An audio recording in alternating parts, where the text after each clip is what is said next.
Hello friends, welcome to question mate. मेरा नाम है विक्की और आज हम बात करेंगे stress management in organisational behaviour के बारे में। इस वीडियो में हम समझेंगे स्ट्रेस का मीनिंग और नेचर क्या होता है, पॉजिटिव स्ट्रेस और नेगेटिव स्ट्रेस में क्या अंतर होता है, source of stress in organisation क्या होता है और स्ट्रेस मैनेजमेंट के क्या टेक्निक्स होते हैं। साथ ही हम जानेंगे role of organisation in stress management.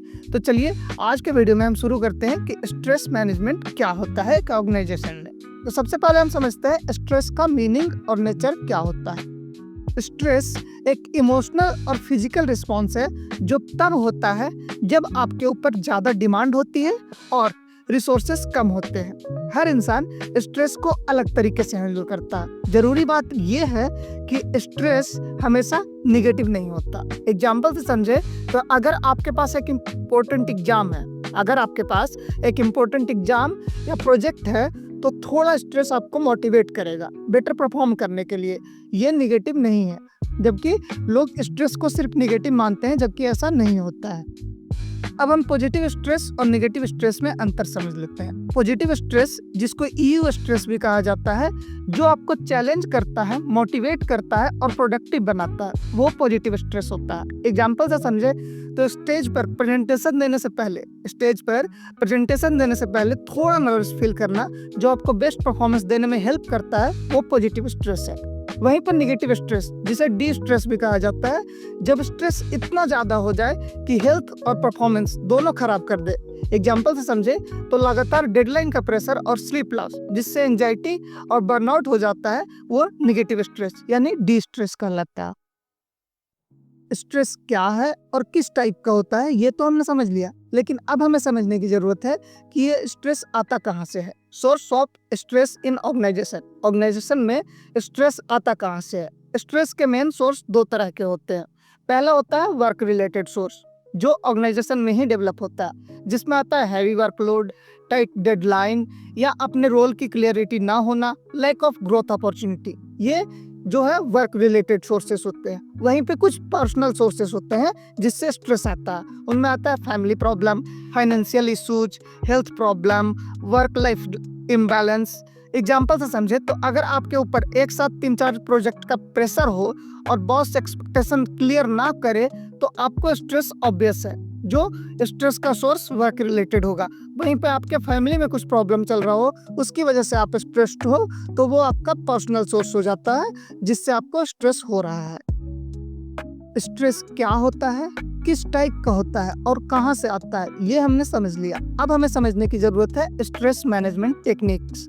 Stress को हैंडल करने के लिए क्या कुछ कर सकते हैं। हम कुछ प्रैक्टिकल तरीके देखते हैं, जिनमें सबसे पहले आता है टाइम मैनेजमेंट, अपना काम प्रायोरिटाइज करना।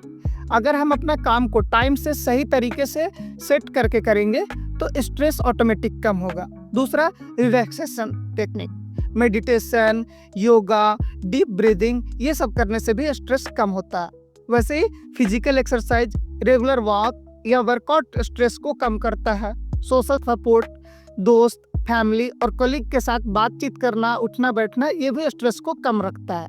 वैसे ही पॉजिटिव थिंकिंग, हर सिचुएशन में पॉजिटिव साइड देखने की हैबिट बनाने से भी स्ट्रेस कम होता है।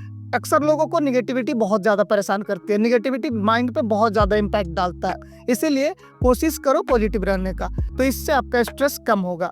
एग्जाम्पल से समझे तो अगर डेली वर्कलोड ज़्यादा हो तो टू डू लिस्ट बनाकर स्मॉल टास्क पहले फिनिश कर लें और स्ट्रेस को ऑटोमेटिकली कम कर सकते हैं आप। इस तरह से आप स्ट्रेस मैनेजमेंट टेक्निक को अपना सकते हैं, जिसमें time management, relaxation technique, physical exercise, social support और पॉजिटिव थिंकिंग शामिल है।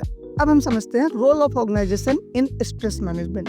ऑर्गेनाइजेशन का भी एक बड़ा रोल होता है एम्प्लॉय का स्ट्रेस कम करने में। इनमें आता है क्लियर जॉब रोल और एक्सपेक्टेशन। अगर जॉब रोल क्लियर हो और एक्सपेक्टेशन साफ हो तो एम्प्लॉय का स्ट्रेस अपने आप कम रहता है। वैसे ही ट्रेनिंग और डेवलपमेंट प्रोग्राम्स जरूरी होते हैं, जिससे कि एम्प्लॉय को पता हो क्या करना है और कैसे करना है, तो उनका स्ट्रेस ज़्यादा नहीं बढ़ेगा, क्योंकि उन्हें अगर पता होगा कि क्या करना है और कैसे करना है तो वो ज़्यादा परेशान नहीं होंगे। वैसे ही work life balance initiatives, flexible timing, ये सारी चीज़ें देने से ना उनको क्या लगता है कि उनका घर और परिवार के साथ साथ काम भी बैलेंस्ड है, तो इसलिए उनको स्ट्रेस कम होता है। वैसे ही काउंसलिंग और एम्प्लॉय असिस्टेंस प्रोग्राम भी हेल्प करते हैं स्ट्रेस मैनेजमेंट में। हेल्दी वर्क कल्चर होना बहुत ज़रूरी है जिससे कि स्ट्रेस ना हो। गूगल और इन्फोसिस जैसे कंपनीज अपने एम्प्लॉय के लिए स्ट्रेस रिलीफ एक्टिविटीज जैसे मेडिटेशन सेशन, फन फ्राइडे और वेलनेस प्रोग्राम ऑर्गेनाइज करती है, जिससे कि उनका स्ट्रेस मैनेजमेंट प्रोग्राम कहा जाता है। सो फ्रेंड्स, अगर ठीक से समझे तो स्ट्रेस हमेशा बुरा नहीं होता। थोड़ा सा स्ट्रेस हमें प्रोडक्टिव बनाता है, लेकिन अगर ये ज़्यादा हो जाए तो हेल्थ और परफॉर्मेंस दोनों खराब कर सकता है। इसलिए ज़रूरी है कि इंडिविजुअल यानी खुद से और ऑर्गेनाइजेशन दोनों मिलकर स्ट्रेस को मैनेज करें। सो फ्रेंड्स, आज हमने समझ लिया है स्ट्रेस मैनेजमेंट को, ऑर्गेनाइजेशन में स्ट्रेस मैनेजमेंट कैसे काम करता है, स्ट्रेस मैनेजमेंट क्या है, इसके टाइप्स क्या है और साथ ही इसके सोर्सेस क्या होते हैं, कहाँ से स्ट्रेस आता है, और इसके साथ ही हमने समझा कि role of organisation in stress management को भी हमने समझ लिया है। तो मिलते हैं नेक्स्ट वीडियो में नेक्स्ट टॉपिक के साथ। तब तक के लिए have a good life, make a great story of your life. Thank you and keep watching your question met.